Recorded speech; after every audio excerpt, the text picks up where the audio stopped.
Good morning. Bonjour. Salut tout le monde. So we got smart this morning and we switched things around here. So you guys, we get to watch the kids and you can focus a little more. On a voulu être sage ce matin et on a versé la salle comme ça, vous n'avez pas les enfants qui vous distraient dans le fond. We'll let you know if there's any broken bones or, trips to the hospital out there. On vous dira s'il y a des blessés. Let's go ahead and pray. On va prier à nouveau. Father in heaven, we thank you for this glorious day and ask that you would be glorified in it. Merci Père Céleste pour ce jour glorieux que tu as fait. Et nous prions que tu sois encore glorifié. And we pray that you would help us now to glean from your word, to learn from your word, and to put it into practice in our lives. Aide-nous à creuser les Écritures, à apprendre de tes Écritures pour l'appliquer dans nos vies. We pray for our children that they would hear the word of God as well and be blessed. Et on prie pour nos enfants aussi qu'ils entendent la parole et en soient bénis. We pray this in your son Jesus' name. On prie Amen. au nom de Jésus. Amen.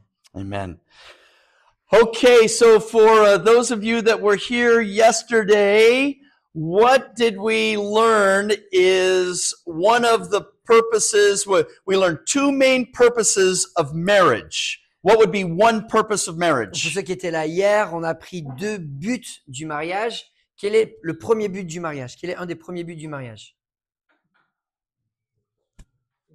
We'll go from Genesis, from the book of Genesis. What do we learn is a purpose of marriage? En Genèse, qu'est-ce qu'on voit qui est un but du mariage? To fill the earth. Yes, to procreate and fill the earth, right? And then along with that, there's another part of that in Genesis 2. We're to fill the earth, and what else are we to do with the earth? Donc quand on finit le passage, on remplit la terre et on Subdue it, l'assujettit. right? Rule over it. And we're to do so as husband and wife, right? So the husband will take the lead and the wife will be his helpmate. Donc on fait ça en tant qu'homme et femme dans le cadre du mariage où l'homme est le leader serviteur et l'épouse est le soutien.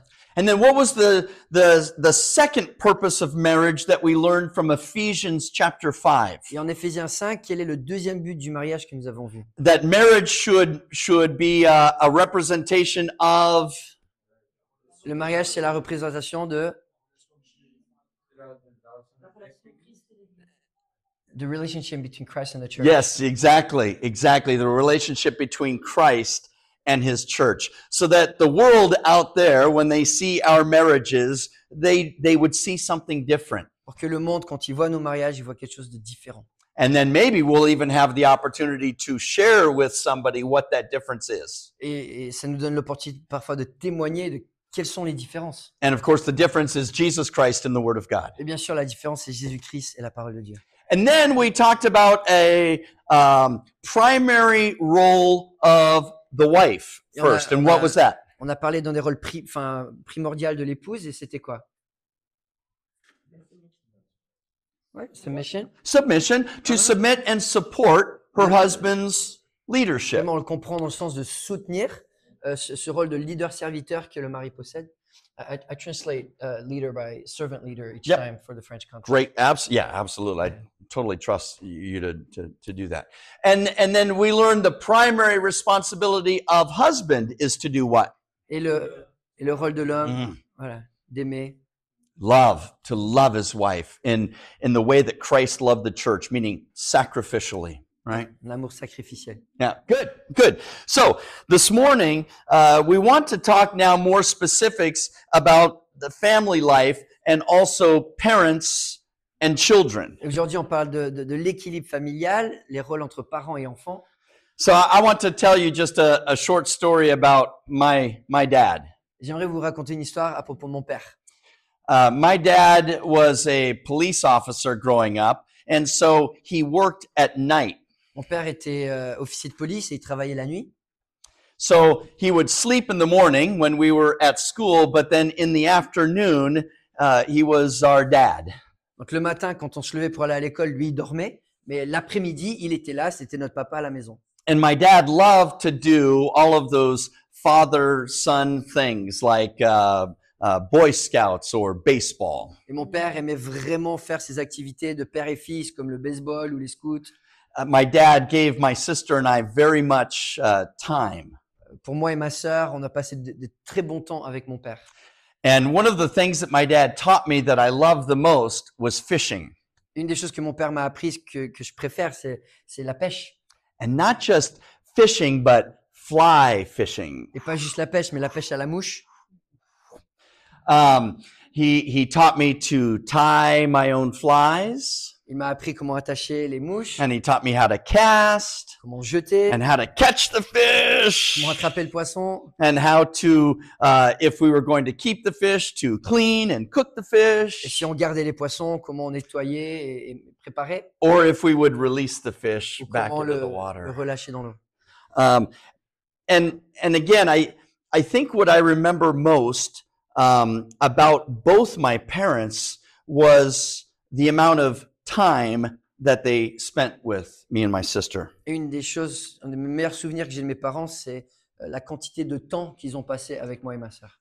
To me, my dad, even though he is not a believer, Et mon père, même s'il n'est pas croyant, malheureusement, he was still the epitome of a patient, loving, kind parent. il était quand même un parent qui était patient, qui était aimant. And though he wasn't necessarily teaching me the Word of God, he did teach me and train me in many other Et ways. même s'il ne m'a pas instruit dans la parole de Dieu, il m'a instruit dans de nombreuses autres choses. And so what I want us to focus on this morning is, what does God expect of us as parents? Et ce que j'aimerais qu'on regarde ce matin, c'est qu'est-ce que Dieu attend de nous? Does God give us any kind of instruction as to how to teach and train our children? Est-ce que Dieu nous donne des instructions comment enseigner, élever nos enfants? And that'll be the focus of this morning's first message. The second message will focus a little more on children and what their responsibilities would be. Donc là, en première partie, ce matin, on va regarder les responsabilités des parents. Et puis ensuite, en deuxième partie, les responsabilités qui sont conférées aux enfants. And I would also say, looking around, it seems like most of you here are married and even are parents. But for those that wouldn't be, these would still be important truths for them because they might have some impact on another couple or Je vois que la family. plupart d'entre vous sont déjà mariés, sont déjà parents. Mais même si ce n'est pas le cas, c'est des vérités qu'on peut partager, qu'on peut apprendre et communiquer autour de nous. There's an old saying, I don't know if it's a French saying or not, but the saying is, it takes a village to raise a child. Il y a un proverbe qui dit « ça prend un village pour éduquer un enfant ». Right? So you as parents are the primary, you're the center of that village. But then the village would extend even to other families, like here at Family Camp, or to pastors, or to people in the church. Donc le noyau du village, bien sûr, c'est l'unité familiale. Mais ensuite, ça s'étend avec d'autres familles, puis avec l'Église, et puis avec les responsables de l'Église aussi qui sont là pour entourer. So with that, we're going to turn in our Bibles to Deuteronomy chapter 6. Donc je vous invite à ouvrir vos Bibles en Deutéronome chapitre 6. As you're turning there, just to give you some background, Moses is now 120 years old, and he is on the plains of Moab, getting ready to take the Israelites into the promised land. Donc Moïse écrit cela avant de rentrer dans le pays promis. Il est sur les plaines de Moab, il a 120 ans. Of course, Moses won't be the one to take them into the promised land. That would be Joshua, C'est pas right, with Moïse qui Caleb's va help. rentrer dans le pays promis, ça va être Josué. But Moses has the people there, and he wants to remind them of all that God has told them and commanded them over the last 40 years in the desert. Mais un des thèmes du Deutéronome, c'est Moïse veut rappeler au peuple ce que Dieu a accompli pour eux depuis plus de 40 ans.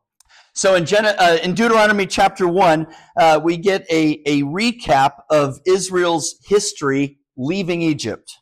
Donc Deutéronome 1, on a un retour d'histoire sur Israël qui sort du pays d'Égypte. And chapter 2 talks about their wandering in the desert. Chapitre 2, c'est quand ils sont dans le désert.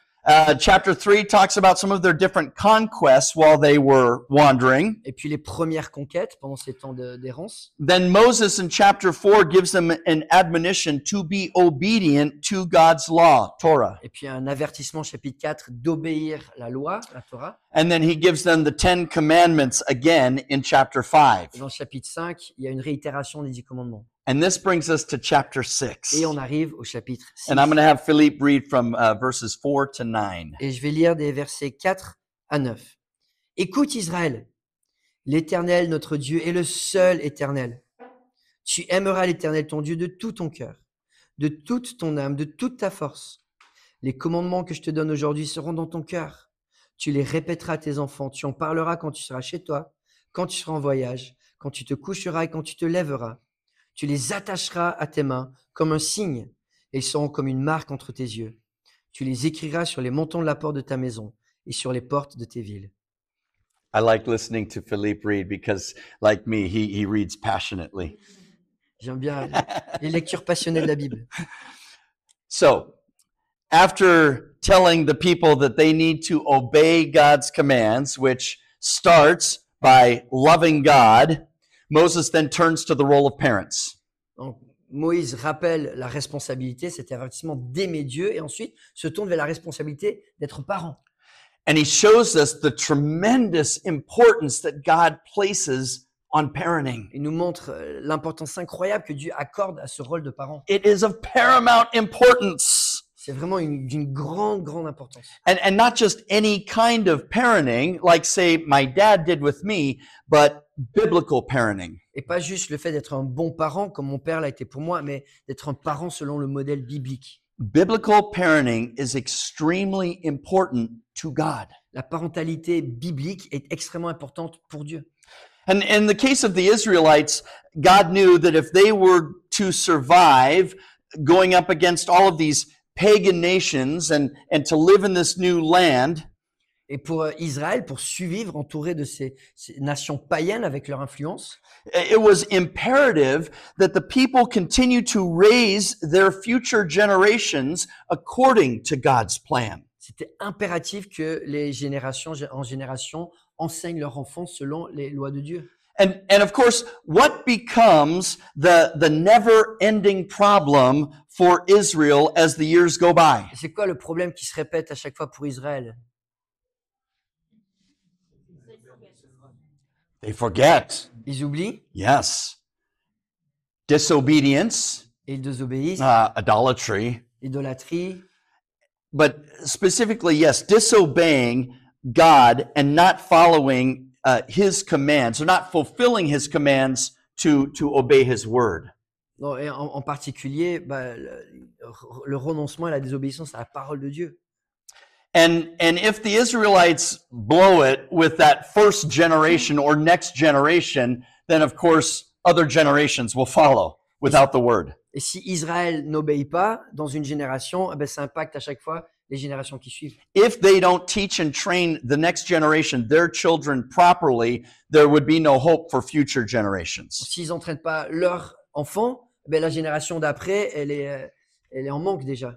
And I would suggest to you that this is a problem that we often see in the church today. Et ça, c'est un problème. Je suggère que, en tout cas, qu'on le voit aussi dans l'Église de nos jours. We see a lack of biblical parenting, biblical child training the way God has commanded. On voit des manquements au niveau de l'éducation des enfants selon la Bible et selon le cœur de Dieu. And just like with the Israelites, if we aren't doing that with our children, what hope is there for the next generation and future Et generations? encore, voilà, il faut avoir cette idée comme Israël. S'il y a une génération qui manque, quelle est l'espérance pour nos enfants et les enfants qui vont suivre et encore et encore? Now we understand that we cannot save our children. Et bien sûr, on comprend, c'est pas nous qui pouvons sauver nos enfants. We would if we could, but we can't. Si That's on God. pouvait, on le ferait, mais il y a que Dieu qui peut le faire.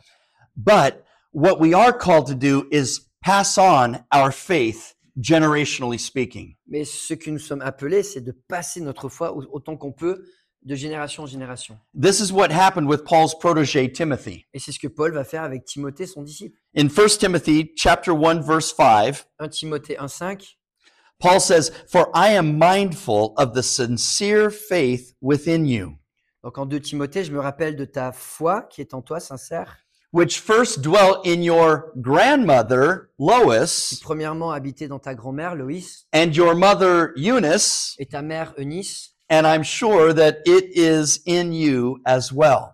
et je suis persuadé qu'elle habite aussi en toi. So Timothy's grandmother passed on her faith to Timothy's mother, who passed on her faith to Timothy. Donc la grand-mère de Timothée qui a passé sa foi à sa fille, qui a passé la foi à Timothée. It doesn't mean that Timothy's mother saved Timothy, but she taught him everything she knew about the faith. Ça ne veut pas dire que c'est la mère de Timothée qui l'a sauvé, mais elle lui a transmis la foi qui lui a permis d'être sauvé. And then God was the one who changed and transformed Timothy. Et Dieu est celui qui a fait la transformation du cœur. Here is what I think two of the biggest hindrances to biblical parenting are. Et je pense que voici deux des plus grands pièges vis-à-vis de la parentalité biblique. The first I mentioned earlier, and it's the fact that biblical parenting takes time. La première chose que j'ai un petit peu mentionnée, c'est que ça prend du temps. Many well-intentioned parents, they would gladly lay down their life for their child, but they won't necessarily give them time. Il y a des parents bien intentionnés qui peut-être seraient prêts à même donner leur vie pour leurs enfants, mais ils ne sont pas capables de leur accorder du temps de manière régulière. If you ask them to give up their careers or the things that afford them luxuries and toys, fun things so that they could spend more time parenting, they're like, mais non.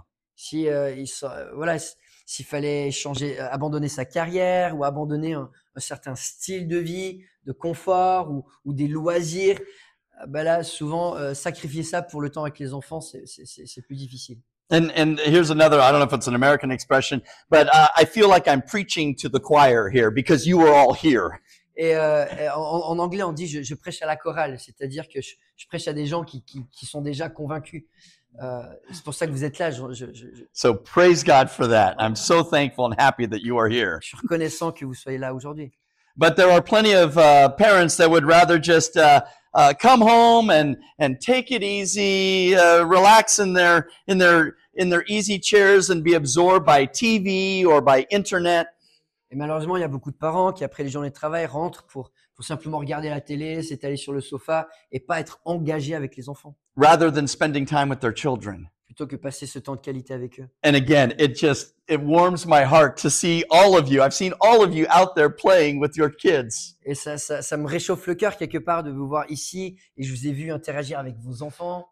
So you already know this, so you can pass this on to other people that don't know it, okay? Donc, vous savez ça, donc vous êtes équipés pour passer ça à ceux qui ne pratiquent pas ça.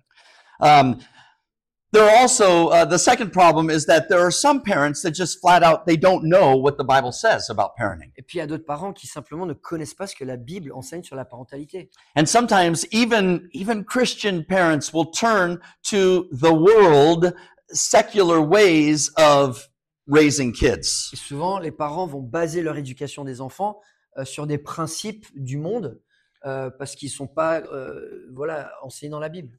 And if you are in that category where you don't feel like you know enough of what God's word says, then I'm again so happy that you're here because that's what we're talking about Si today. vous êtes aussi dans cette catégorie de personnes qui ont envie de creuser la parole pour être mieux équipés, je suis reconnaissant que vous soyez ici aujourd'hui. So as we continue here, I want you to see from our text today 3 foundational principles of biblical parenting. Et là, j'aimerais qu'on regarde à 3 fondamentaux bibliques de la parentalité. Now, Deuteronomy 6 is not the only passage about parenting, but it's the only one we're going to focus on today. Alors, on va creuser Deutéronome chapitre 6 aujourd'hui, même s'il y a beaucoup d'autres passages qui parlent de la parentalité. Oh, there's plenty in Proverbs and Ephesians and Colossians. Dans les Proverbes, en Éphésiens, en Colossiens, il y a toute une richesse. But if you get Deuteronomy 6 down, those other ones will be easy. Mais si on arrive vraiment à appliquer Deutéronome 6, les autres s'alignent avec ça. All right, so look back at our text, Deuteronomy 6, and look back at verse 4. Deutéronome 6, 4. And verse 4 is really a preamble, a beginning to all that will follow, including what Moses says about parenting. Donc on a ce préambule, cette charge qui introduit tout ce qui va suivre. But this first statement, he says, "Hear, O Israel, the Lord is your God, the Lord is one." Et là, il commence, écoute Israël, l'Éternel, notre Dieu, est le seul éternel. This is a very famous verse, probably most often quoted by Jewish people. C'est un verset très connu, un des versets principaux pour le peuple juif. It's called the Shema, which means to hear. Ça s'appelle le shama, d'écouter. But it also means to hear as in obeying. Mais le terme hébreu signifie autant obéir que écouter. And this statement is the basic confession of faith for Judaism. Et là, c'est la confession de foi de la foi de l'Ancien Testament. The Jews back then lived in a polytheistic society, or they would, what they did in Egypt, where there are many gods. Le contexte de l'époque, c'était des nations avec des religions polythéismes tout autour. But they understood that there was only one true living God. Mais là, ils voient dans le texte l'appel à servir un seul Dieu, le seul Dieu vivant. And we call this monotheism, On one appelle God. ça, bien sûr, le monothéisme, un seul Dieu. And when Moses declares that the Lord is one does not mean singleness, but it can also mean unity. Et quand Moïse décrit que Dieu est un, ça ne veut pas simplement dire la singularité, mais aussi l'unité qu'il y a en Dieu. Much in the same way that a husband and wife become what? Et dans le même sens, l'homme et la femme connaissent cette unité. One flesh. One flesh, exactly. Bless you. It's the same word, one flesh, that is used here as well. And this even, we even see in Scripture, this could imply the Trinity. But it's one God made up of different persons. Et on voit l'unité de Dieu, et ce Dieu qui est un, c'est la même expression qui est utilisée en Genèse 2,24 quand l'homme et la femme deviennent un. Et bon, il peut y avoir des sous-entendus de la Trinité, mais c'est vraiment l'unité de Dieu qu'on voit. We understand from other places in Scripture, Father, Son, Holy Spirit. Et on sait dans le reste des Écritures, le Père, le Fils, le Saint-Esprit. Now, what this means for the Israelites, as well as us today, is that since the Lord our God is one, then He is our authority. Et pour les Israélites, ça veut dire la même chose qu'aujourd'hui, c'est Dieu est le seul Dieu, et donc il est notre autorité. And He is our authority for all things, which would include parenting. Et l'autorité pour tous les domaines de la vie, et cela inclut bien sûr la parentalité. And out there in the world, there are many places, many sources of information about parenting. Et il y a beaucoup dans le monde séculier des lieux d'information sur la parentalité. But there is only one source that you as a Christian need to be concerned with. Mais il y a vraiment une source primordiale qui doit être notre centre d'intérêt pour nous chrétiens. What source is that? Et c'est quoi cette source? Yep, La, Bible. la parole. Yep, the Bible, right there. This is all we need as a Christian, because this is God's perfect standard for parenting. Et c'est vraiment ce dont on a besoin en tant que chrétien, tout ce dont on a besoin, parce que c'est le standard de Dieu pour la parentalité. As parents, we are commanded by God to do things His way. En tant que chrétien, on est appelé à faire les choses selon la manière de Dieu. And that makes sense since He is the one who has designed the family. Et ça a du sens parce que c'est lui qui a inventé le concept de la famille. He has designed marriage, and then He has designed bringing children into the family. C'est lui qui a conçu le mariage et il a conçu les enfants qui rentrent dans la famille. All right, so here's our first principle. Donc voici le premier principe. Parents, you are to love God. Et le premier mandat, c'est que vous, parents, vous devez aimer Dieu. Back in verse 5, he says, Verset you 5. shall love the Lord your God with all your heart, with all your soul, with all your might. Tu aimeras l'Éternel ton Dieu de tout ton cœur, de toute ton âme et toute ta force. Right? He's not saying that to kids, he's saying that to you, the Et parents. il ne le dit pas pour les enfants, il le dit pour les parents en premier. And when Jesus reiterated this command, he said it was the first of the two greatest Et commands. quand Jésus répète ce commandement, il dit c'est le premier des deux plus grands commandements. So then we have to ask the question, what does it mean to love God with all our heart, soul, might? Other places say mind. Et on doit se demander, mais qu'est-ce que ça veut dire alors d'aimer Dieu de cette manière, de toute son âme, toute sa force, tout son cœur, et comme on voit aussi de tout son esprit dans notre passage dans le Nouveau Testament. These are the non-physical parts of you, Et right? les parties non physiques qui constituent votre être. It's what truly makes you, you. C'est ce qui fait de vous, plus qu'un corps. So God is saying that every part of your non-physical being should be caught up with loving Him. Et voilà, l'encouragement de ce passage, c'est que toute partie invisible de votre être devait être emportée et consacrée pour aimer Dieu. And why should we love God? Et pourquoi est-ce qu'on devrait l'aimer, Dieu? Why? Why should we love God? Pourquoi? He does love Parce qu'il us. nous aime. And how do we know that he loves us, Kevin? Et comment c'est qu'il nous aime?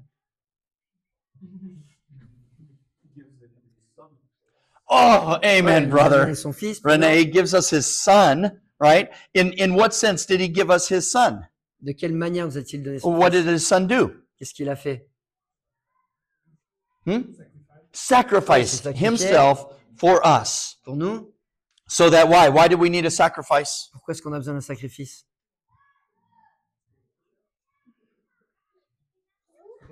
What's our problem that we needed a sacrifice?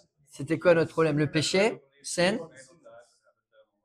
Yes, we need to believe, but just going back a step before that, we need a sacrifice because we are what? On a besoin d'un sacrifice parce que Sinners. on est des pécheurs. Sinners, right? We are against God. We have no hope. We will only have the wrath of God abiding on us. On est sans lui, de nature contre lui, subject à la colère de Dieu. But so that we could be forgiven of our sins, like Tom said, and have eternal life, then we need to believe on Mais Jesus. on avait besoin de Jésus pour être pardonné de nos péchés et avoir la vie éternelle. Right? That he died on the cross, then he went into the tomb, 3 days later, resurrected from the grave. Et c'est pour ça qu'il est mort à la croix, ressuscité 3 jours plus tard. Conquering sin, conquering death, and offering us the eternal life that he Il a has. conquis la mort, conquis le péché, il nous a donné la vie éternelle qu'on peut avoir en lui. Because the other option is death, hell, and the lake of fire for all eternity. Parce que l'autre option, c'est la mort et l'enfer pour toute l'éternité. If we were to stop there, we would say that should cause us to love God with all of our heart, mind, soul, and strength. Juste s'arrêter là devrait nous motiver à aimer Dieu de tout notre être. But even furthermore, he is our creator. He is our sustainer. He has adopted us. Mais encore une fois, c'est le Créateur, c'est lui qui tient le monde dans sa main, c'est lui qui nous a adoptés. And who does he give us to live inside of Et us? qu'est-ce qu'il donne pour vivre à l'intérieur de nous? Holy Le Spirit. Saint-Esprit. He gives us his Holy Spirit to live in us, to walk with us, to lead us, guide us, help us, Vivre avec nous, marcher avec nous, nous guider, nous aider, including in our parenting. et notamment dans notre parentalité. So then your love for God should translate into your words and deeds. Pour que votre amour pour Dieu se décline dans vos paroles et dans vos actions. All that you think, say, and do should be an outpouring of loving God with all of your heart, soul, and might. Ce qu'on pense, ce qu'on dit, ce qu'on fait devrait être constamment une occasion pour aimer Dieu de tout notre être. And I think it stands to reason that if we are loving God this way, then that will start to play out in our everyday life, including how we parent. Et c'est sous-entendu que si on commence à vraiment aimer Dieu de manière intentionnelle, comme ça, jour après jour, eh ben cet amour pour Dieu va remplir, va immerger notre parentalité. So sometimes we have to ask ourselves, how is my love for God? Et la question qu'on doit se poser est fondamentale, c'est quel est mon amour pour Dieu? Am I like a sponge where I've soaked him in and been saturated and it just, you squeeze me and love of God comes out? Est-ce que je suis comme une éponge pleine qui s'est remplie de cet amour et dès que tu la presses un peu, ça déborde. And it's not to say that happens all the time, C'est right? pas que voilà, ça arrive tout le temps. But is that the nature of our life or the habit of our life? Est-ce que c'est ce qui définit notre vie de manière régulière? If we were to be squeezed, does the love of God come out or are we dry? Quand on est sous pression, est-ce que c'est l'amour de Dieu qui sort ou est-ce qu'on est sec? And if we are dry, then we are ineffective. Et quand on est sec, ben, on n'a pas d'efficacité. And if we don't love God, will we then see him as our authority? Et si on n'est pas rempli de cet amour de Dieu, est-ce qu'on le considère comme notre autorité? If we aren't loving and following God, will we trust him with our parenting? Et si on n'est pas sous son autorité, est-ce qu'on va lui faire pleinement confiance pour notre parentalité? And the answer is no. Mais La non. réponse est non. We wouldn't even care. Ça serait pas notre priorité. But in John 14:15, we read that Jesus says, "If you love me, you will what? Jean 14:15, si vous m'aimez, vous obey my command. Obey my commands." Exactly. So if we love him, then we Si on will l'aime, on obey obéit him. ses commandements. And it won't be out of him coercing us to love him. Et c'est pas un amour qui est forcé. It'll be from a general desire, a heartfelt desire to please God Ça vient d'un cœur qui brûle de le faire de lui-même, because of what he has done for us. à cause de ce qu'il lui a fait pour nous.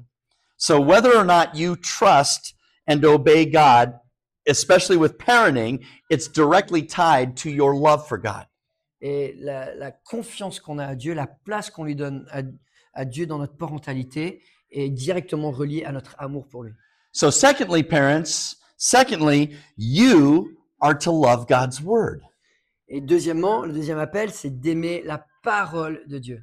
When we look back at verse 6, it says, "These words which I am commanding you today shall be on your heart." Et verset 6, les commandements que je te donne aujourd'hui seront dans ton cœur. And the words that he's referring to there would again be God's law, his Torah. Et ces mots dont il fait mention, c'est la parole de Dieu, la loi de Dieu. And this includes the immediate context of loving him, loving his word with all of your heart, soul, and might. Et dans le contexte immédiat, voilà, c'est aimer la parole de Dieu, de ce même amour, de l'être entier. And when we consider the law that Moses was talking about, it would have included who God is.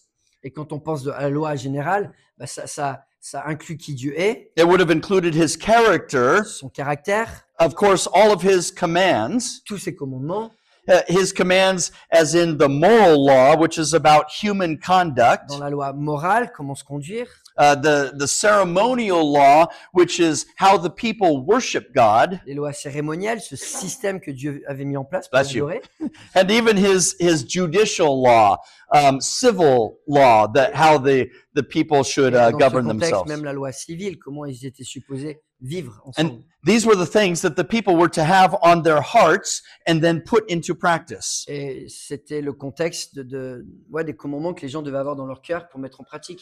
Now, on our side of the cross, we have passages like 2 Timothy 3:16, Dans le Nouveau Testament, Yep. on a des passages comme 2 Timothée 3,16. which says, "All Scripture is inspired by God, Toute écriture est inspirée de Dieu and it's profitable for teaching, et utile pour enseigner, for reproof, pour exhorter, for pour correction, corriger for training in righteousness." et pour former dans la justice.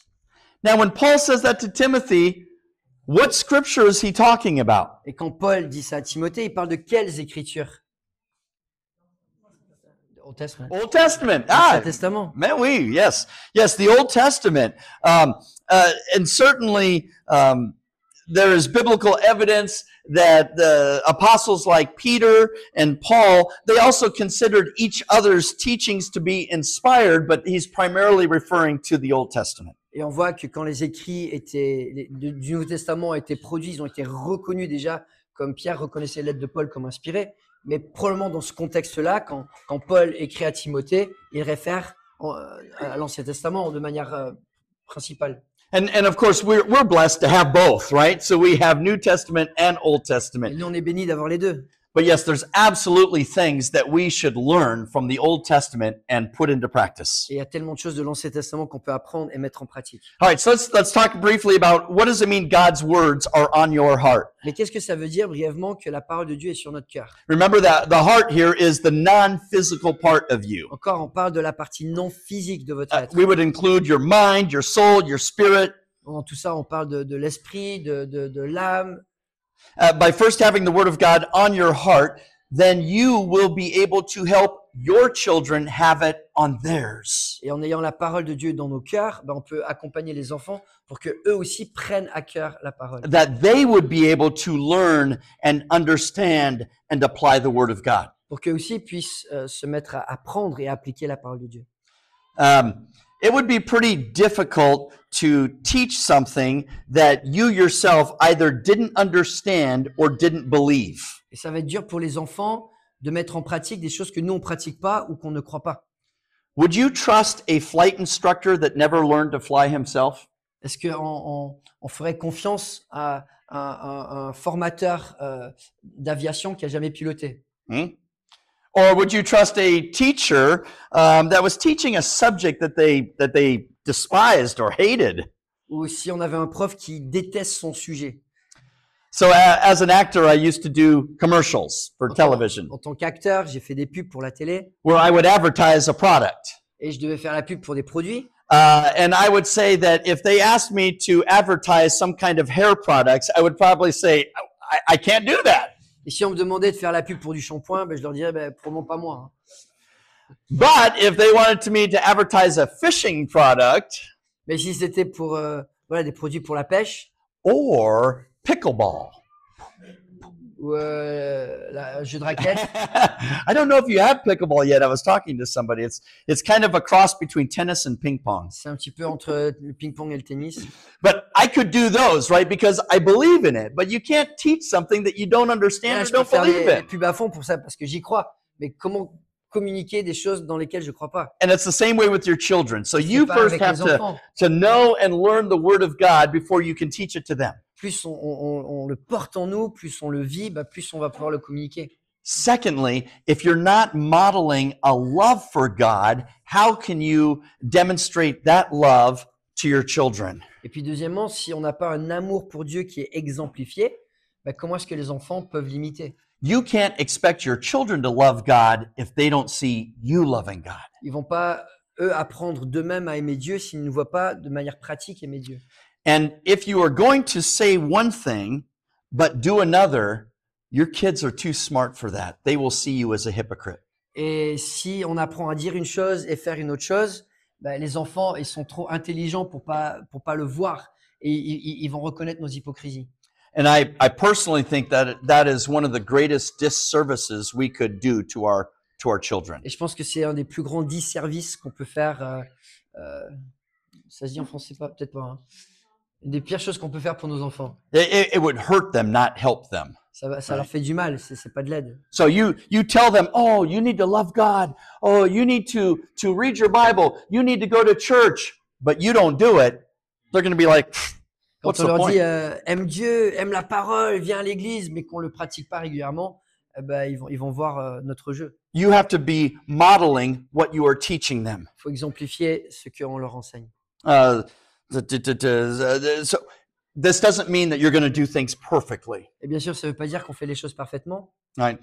None of us will. Not me, not Philippe, not anybody will do it perfectly. Aucun d'entre nous n'arrive à le faire parfaitement, ni moi, ni Philippe, ni aucun autre. But we must attempt to be faithful in this service to our Et children. notre but, c'est de tenter à être aussi fidèle qu'on peut dans notre service auprès de We Dieu. must be faithful to love God as best we can and to love His Word as best we can. Fidèle, d'aimer Dieu autant qu'on peut, d'aimer sa parole autant qu'on peut. Now, the third and last thing that we see from this passage in regard to what you should do for your children is you are to then teach your children God's Word. Et puis la troisième chose, notre appel en tant que parents, c'est d'enseigner à nos enfants la parole de Dieu. So you are to love God, you are to love God's Word, learn God's Word, but now you are to teach that Word to your Il y a kids. l'amour pour Dieu, l'amour pour la parole, et ensuite cet investissement d'enseigner la parole aux enfants. He says in verse 7, you shall teach them diligently to your sons. That can also be children. Tu les répéteras. Et on pourrait en hébreu parler d'enseigner avec diligence, avec fidélité. And this word diligently, it literally means to sharpen. Et c'est un mot qui pourrait être traduit comme aiguiser. I was out there and I was telling my son Owen to come in, and he's out there with a stick and he's scraping it on a rock. Je parlais à mon fils ce matin, l'appelait à venir, il avait un bâton qu'il essaie d'aiguiser sur un He's a un boy, caillou. so what is he doing? C'est un garçon, donc qu'est-ce qu'il fait en tant que garçon? He's making a point, right? He's sharpening it, right? To make it like a spear. I said that does not touch any other child. Donc il fait une flèche, il fait une lance, parce que voilà, c'est le truc de garçon, quoi. But Sorry, that's the idea of sharpening. Mais voilà, l'idée, c'est déguiser. And in the context of teaching, it means to sharpen by doing things repetitively, over and over, repeating again and again.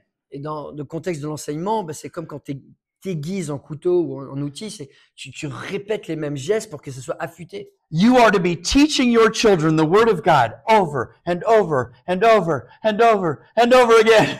Et c'est comme ça, on enseigne encore les mêmes vérités pour que ça affûte. And we see this in the scripture when Moses says, "You shall talk of them when you sit in your house, and when you walk by the way, and when you lie down, and when you rise up." Et on voit, Moïse parle de tous les contextes. Tu en parleras quand tu seras chez toi, quand tu seras en voyage, quand tu te coucheras, quand tu te lèveras. What does Moses mean when he says that? What's he getting at? What's the point? Qu'est-ce qu'il implique? Pourquoi est-ce qu'il parle de tous ces verbes? He's saying you should be teaching and training your kids how often? Always. Ouais, c'est tout le temps qu'on Always. doit entraîner nos enfants, All tout le the temps, time. toutes les opportunités. There's never a time in the course of a day or night when you wouldn't be teaching them. Il y a aucun moment, jour ou de nuit, quand on est avec les enfants, qu'on n'a pas des choses à leur transmettre. From the time they wake up to the time you spend at home, to the time that you spend with your children out there in the world, until the time that you tuck them into bed, you are teaching them the Word of God. Que ce soit à leur lever, que ce soit à la maison, que ce soit extérieur de la maison, que ce soit de retour à la maison quand on les met au lit. Tous les moments sont des opportunités pour pouvoir leur transmettre l'amour de la parole. You are taking every opportunity to be reading and sharing and impressing God's Word on their hearts. On prend les opportunités pour lire la Bible, pour la méditer, pour leur faire entendre, pour leur faire appliquer. And then guess what? The next day you wake up and you do it all over again. Et puis chaque jour, on se réveille et puis on recommence. And of course, what is probably the primary teaching we want to give them? Et quel est l'enseignement primordial qu'on veut leur communiquer? Like number one teaching. What would be the Si on first pouvait teaching you want to une chose give to your à nos children? enfants en premier, ça serait quoi? Love? Love? Certainly, that's always going to be there. I'm thinking of even something even more specific in terms of Peut-être un peu if there was plus something in the spécifique. Bible that you would want to teach your children, what would you want to teach them Une vérité de la Bible qu'on veut leur communiquer. about? One God? Yes, Il y a un indeed. Dieu. Yes, indeed. And one God that we know through Qu'on connaît Jesus, au travers right? de Jésus-Christ. So the gospel, the good news of Jesus would be first and foremost what we want to teach them. On veut que l'évangile de Jésus-Christ soit constamment partagé avec eux. You're teaching them, your children, to relate everything that they see in the world to this. On veut que nos enfants puissent construire une vision du monde où tout peut être relié à la parole. You want to show them how to filter life through the Bible. Qu'ils puissent voir la vie au travers du filtre de la Bible.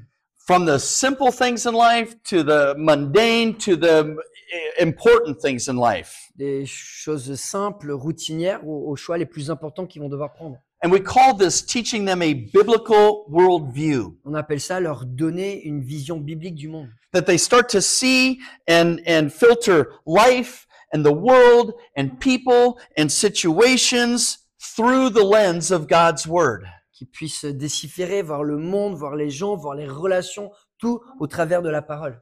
So we can do this right here. We should be doing this here, and I'm sure some of you are, when we're outside playing. Et on peut le faire n'importe quand, on peut le faire maintenant, quand on est dehors en train de jouer avec les enfants. We're teaching them how to play well or how to relate to other children and to be nice and kind. On leur apprend à faire le bien quand ils jouent, à bien interagir avec les autres. And we tell them because God has been loving and kind to us. Et on leur dit parce que Dieu a été comme ça avec nous, il nous a aimés. Yesterday, how many of you went on the nature walk? Combien d'entre Yeah. vous sont allés en Right? balade hier? And when you're out in nature, it's really easy to say, oh, look at that slug on the ground. God made that slug. Et c'est tellement facile quand tu es avec les enfants en plein air de dire voici ce que Dieu a créé, une larve, Oh. la larve de Dieu.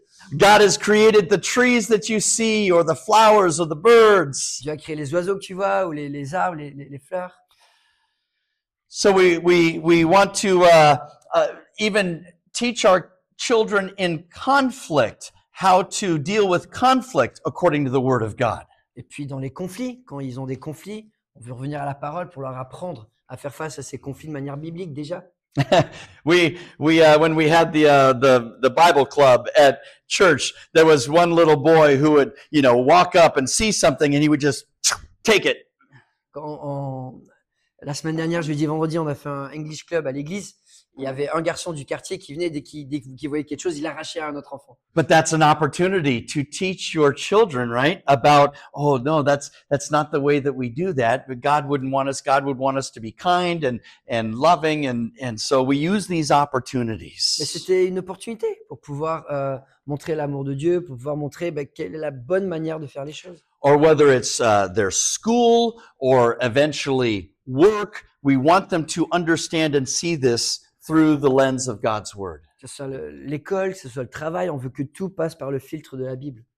I remember one time when my son was very small, we were sitting outside at a cafe eating lunch. Quand mon enfant était plus jeune, je me souviens être dans un café, on mangeait ensemble. And there were two cars, and this car got really mad at this car. And so the man got out of his car and he walked up, and we're sitting right here. And he walked up and he went, and he spit at him. Il y avait deux voitures qui se disputaient. Il y a un gars, il était en colère, fou de colère. Il est sorti, il est passé juste devant nous. On mangeait, il a craché sur le gars de la voiture à côté. And my oldest son was like, Et mon fils aîné était épouvanté.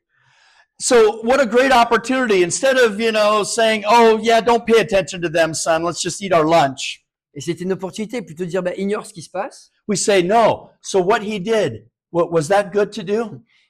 Voilà, d'en parler. Ce qu'il a fait, est-ce que c'est bien ou c'est pas bien? What would God wanted us to have done? Qu'est-ce que Dieu aurait voulu qu'on fasse dans cette situation? So we take every opportunity to show our children life through the Bible. Donc on prend les événements de la vie, on essaie de les filtrer au travers de la Bible. This is why, again, God's Word has to be as much a part of your life in order for you to share it with your C'est pour ça children. qu'on veut déjà que la parole fasse partie de notre vie pour que tous ces événements de la vie, on puisse nous-mêmes les interpréter déjà d'un regard biblique. And if you've never done this, where you kind of take everything throughout the day and funnel it through the Bible for your children, it can be somewhat difficult in the beginning, right? Alors si vous n'avez jamais fait ça, de regarder aux événements de la journée, les filtrer un par un à travers la Bible, peut-être ça paraît comme une montagne de choses à faire au début. But if you keep doing it and keep practicing it, it becomes second nature. Mais plus on le pratique et on l'applique, ça devient une deuxième nature. You won't even have to think about it anymore. You'll just do it. On n'y pense plus, après on le fait tout simplement. Look at verse 8.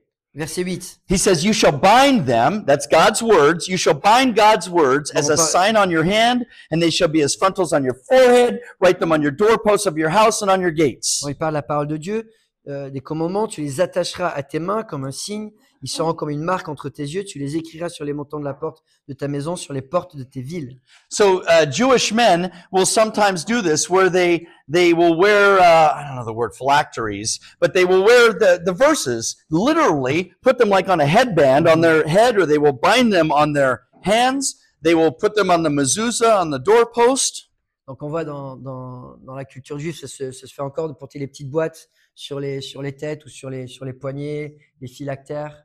And they do it so that they will be thinking about and meditating on God's word. Et l'idée, c'est de garder la parole proche de soi. Kind of like if we want to remember, let's see, I have to go to the boulangerie and get the bread. So I'm going to tie a string around my finger to help me remember. C'est comme si, si tu veux pas oublier d'aller chercher ta baguette le matin, tu te mets une petite ficelle, comme ça, quand tu as le ficelle, tu sais que tu dois aller chercher ton pain. But this is the idea for fathers, and we could also say for mothers, that throughout the day they will think about and remember God's words so that they can teach them to their children. Mais l'idée, c'est ça, que les parents ont constamment l'idée qu'il faut se souvenir de la parole pour ensuite la transmettre autant que possible. Now, you might be thinking, well, but my child doesn't even yet know Jesus, so do they really need to be knowing all of this? Et peut-être on se dit, mais mon enfant, il n'est pas encore converti, il ne connaît pas Jésus, est-ce qu'il a besoin de comprendre tout ça? But Moses does not give a qualifier for teaching your children. Mais Moïse, il dit pas à quel moment tu commences. He doesn't say, wait until they love God and then teach them all of God's commands. Il dit pas, attends qu'ils aiment Dieu, puis ensuite tu leur commandes. No, you are to be teaching them God's commands from the time they are, teeny tiny. On commence dès qu'ils sortent du trou. And even, Big fruit, sorry. what's that? As soon as they get out of the hole. Yes, exactly. Come down the chute, out the hole. So even if your child doesn't believe right away, it doesn't mean that you don't start teaching them God's word. Non, c'est pas parce qu'ils sont très petits qu'on leur enseigne pas la parole de Dieu. It's just like when you teach them your rules of the house, you start doing that from the time they're small. C'est comme les règles à la maison. On commence dès qu'ils sont dans la maison.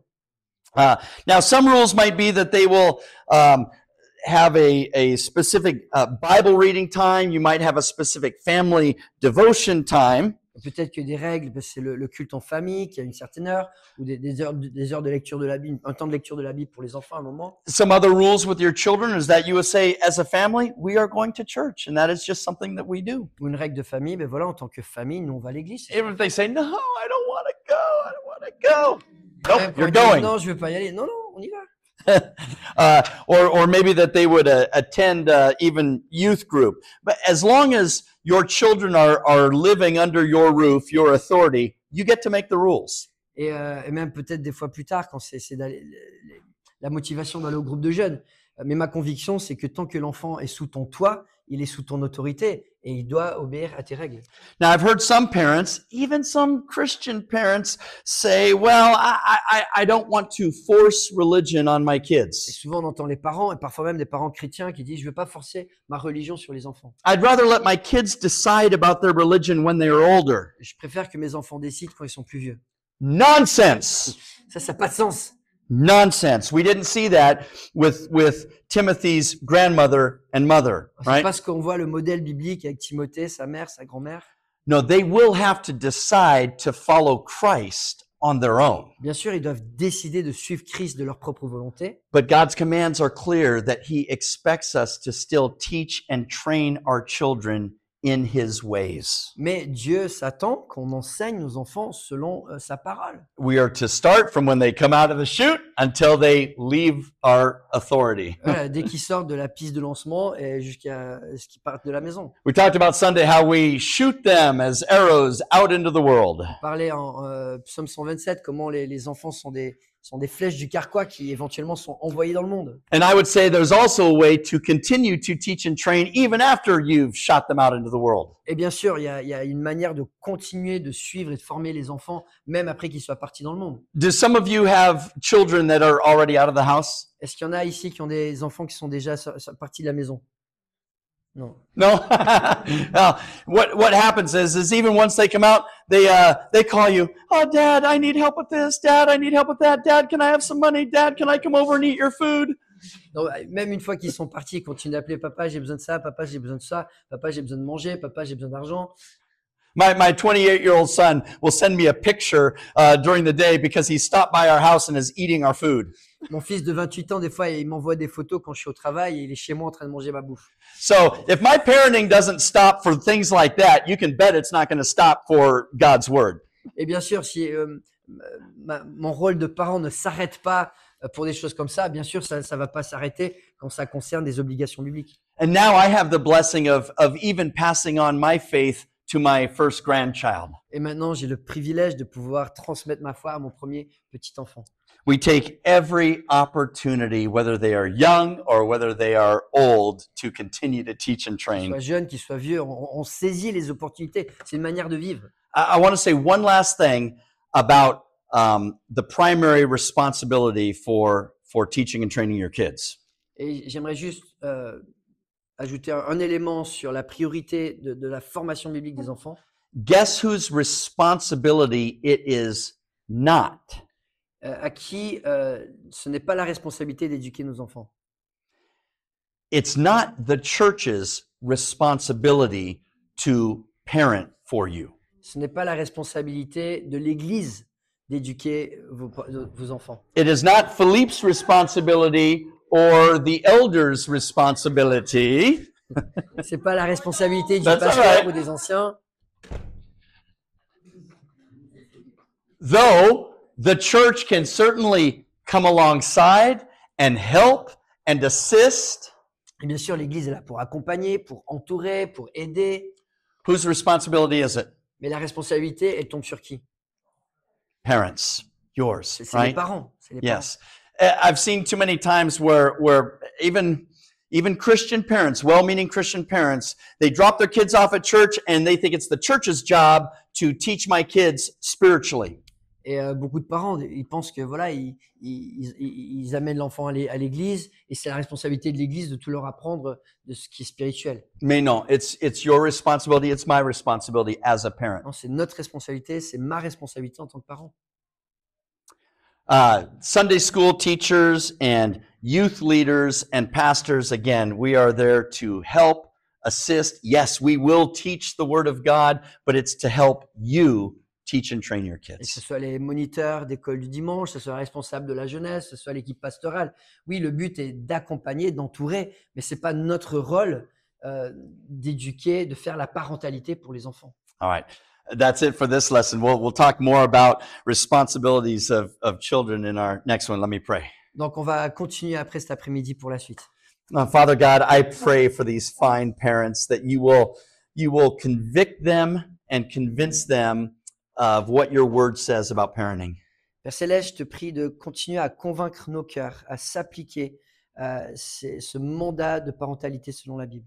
I pray that they would love you and love your word so that they can teach that love and your word to their children. Et je te prie pour tous ceux qui sont là ici, qui puissent t'aimer, aimer ta parole pour pouvoir la transmettre à leurs enfants et autour d'eux. And we pray this in your son Jesus' name. Et en Amen. priant au nom de Jésus. Amen. Amen.